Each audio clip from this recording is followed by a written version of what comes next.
By me seeing that someone's got a lot of gifts does not mean that he's close to Allah.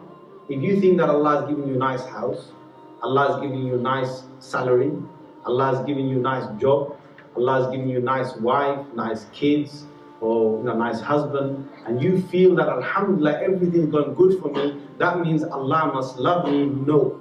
That's no sign that Allah loves you and does not love the one that has got a shanty house. You are absolutely wrong.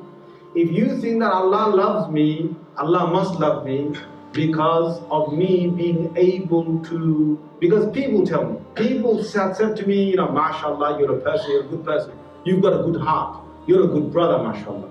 Everyone likes you, everyone loves you, everyone wants to know you. If you think that that is a sign that Allah Azza wa Jal is close to me, you are wrong. You are wrong. If I think that, I'm absolutely wrong. People, doesn't matter what they think on this earth, no matter how much they praise you, you might be a person that is, in the eyes of people, someone who is, who hasn't done anything wrong. And they are always saying good things about you.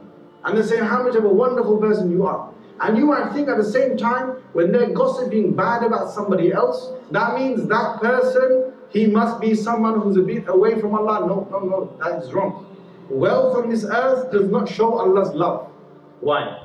Because Allah Azza wa Jalla has done the same thing for kuffar. He has done it for those people who don't even believe in Him, who swear at Him, who say rude things about Him. Allah has given them wonderful houses. Some of them He has, some of them He hasn't.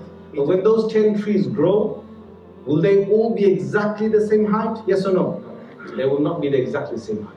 There are many things that we think of why someone is close to Allah is wrong. How do I know that I am close to Allah Azza wa Jalla? How do I know that? What I should look at is this, is that the heart that you got, there's a love inside there, and there's hatred inside there. Does my heart, the love, the things in my heart that I love, are they the same things that Allah loves? And the things that I have in my heart that I hate, are they the same things that Allah hates? Then you know how close you are to Allah or how far you are from Allah.